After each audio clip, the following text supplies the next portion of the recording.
1600 years. Zero rust. Scientists finally know why. This 6-ton iron pillar has stood in the open air since the Gupta Empire, and it refuses to corrode. Modern steel crumbles in decades. So how did ancient blacksmiths with primitive forges crack the code that our best metallurgists still struggle to match? Standing 23 feet tall in the heart of Delhi, this iron column weighs over 6 metric tons. And here is what makes it impossible. Iron rusts. That is simply what iron does when exposed to oxygen and moisture. Every bridge, every car, every piece of outdoor ironwork eventually succumbs to oxidation. Yet this pillar, erected around 415 CE during the reign of Chandragupta II, shows virtually no corrosion. Scientists examined it for decades and found something they could not explain. The rust that should have consumed this pillar centuries ago simply never formed. The question that haunted metallurgists for over 100 years was not just how the ancient Indians built it. It was how they made iron that breaks the fundamental rules of chemistry. But understanding this mystery requires us to first understand what rust actually is and why this pillar should have crumbled to dust long before the first European explorer ever set eyes on it. Rust is iron's natural enemy. When iron atoms meet oxygen and water, they form iron oxide, that familiar reddish-brown flaking we see on old cars and abandoned machinery. This process is relentless. In humid conditions, unprotected iron can lose significant thickness in just a few years. Delhi's climate should accelerate this destruction. The city experiences monsoon seasons with humidity exceeding 90%, baking summers, and everything in between. By all known metallurgical principles, this pillar should be a corroded stump by now. Early researchers assumed the pillar survived because of Delhi's relatively dry climate. But that theory collapsed under scrutiny. Other iron objects in the same region rusted normally. Then they theorized the pillar was somehow protected by oil from visitors touching it. That also proved false. The rust resistance existed across the entire surface, including areas no human hand could reach. The answer, scientists would eventually discover, was hiding in the iron itself. Something about how this metal was made created an invisible shield that modern technology could not replicate. Now let me put this in perspective. In 1963, a team from the Indian Institute of Technology began a comprehensive study of the pillar. What they found changed everything we thought we knew about ancient metallurgy. They discovered the pillar contained unusually high levels of phosphorus, roughly 1% of its composition. Modern steel typically contains less than 0.05%. This was not supposed to happen. Phosphorus is generally considered a contaminant in iron making. It makes the metal brittle and weak. Yet somehow, the ancient smiths had created iron with 20 times the normal phosphorus content that remained remarkably strong. But here is where it gets strange. When the researchers analyzed the pillar's surface at a microscopic level, they found a thin layer of a compound that should not exist in nature. This mysterious film, only about 50 micrometers thick, was protecting the entire pillar from the elements. They had found the shield. Now they needed to understand how it formed and why it worked so perfectly. The compound is called iron hydrogen phosphate hydrate. And what makes it remarkable is how it forms. When the high phosphorus iron is first exposed to the environment, it begins to corrode just like any other iron. But almost immediately, the phosphorus in the metal reacts with the initial rust layer and atmospheric moisture. This reaction creates a thin, incredibly dense protective film that bonds chemically to the iron surface. Unlike ordinary rust, which is porous and allows oxygen and water to reach the metal underneath, this phosphate layer is virtually impermeable.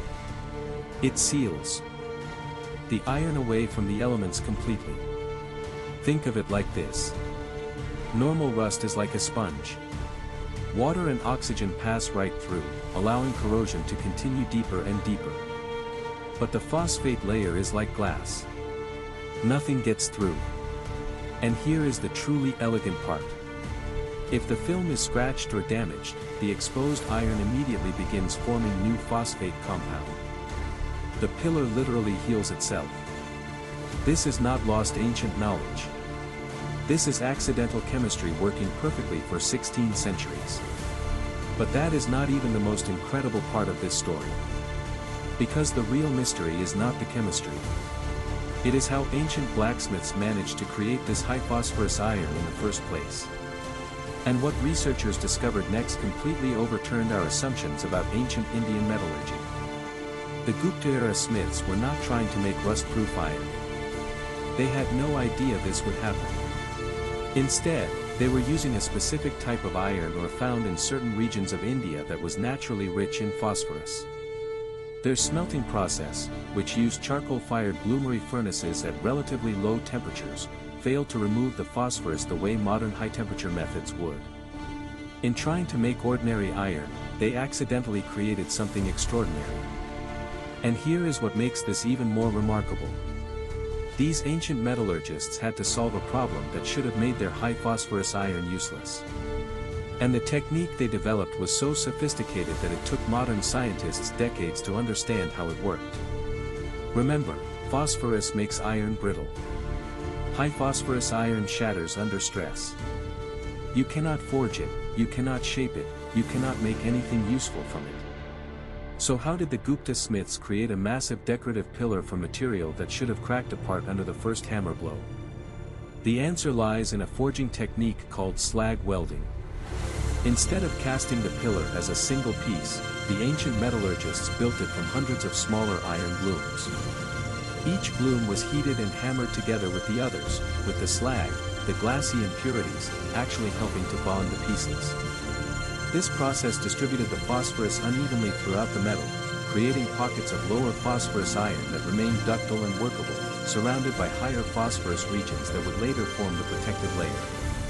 It was manufacturing genius born from necessity. They were not trying to create rust-proof iron. They were simply trying to work with the materials available to them. And in doing so, they stumbled onto a metallurgical marvel that modern engineers are now studying to improve corrosion resistance. In 2003, researchers at the Indian Institute of Technology Kanpur published a comprehensive study that finally cracked the complete code. They proved that three factors combined to create the pillar's incredible longevity. First, the high phosphorus content from the specific ore. Second, the low-temperature smelting that preserved that phosphorus. And third, the slag welding technique that allowed workability while maintaining enough phosphorus for protection. The phosphate film grows thicker over time but at an ever-decreasing rate. After 1600 years, it has reached an equilibrium, roughly 50 micrometers thick, that provides essentially permanent protection. Modern attempts to replicate this process have confirmed the findings. When engineers create iron using similar phosphorus levels and traditional forging methods, they achieve comparable corrosion resistance. The ancient Indians did not possess secret knowledge. They did not have advanced technology. What they had was a specific combination of local resources and traditional techniques that accidentally solved one of metallurgy's greatest challenges. And now we know exactly why it works. But the story does not end there. The Delhi iron pillar is not unique. Researchers have since identified other ancient Indian iron artifacts with similar properties. The iron beams at the Konark Sun Temple, built in the 13th century, show comparable corrosion resistance. Iron pillars at temples in Indore and Kodakadri exhibit the same mysterious patina. This was not a one-time accident. It was a regional metallurgical tradition that persisted for over 1,000 years. The implications for modern engineering are significant.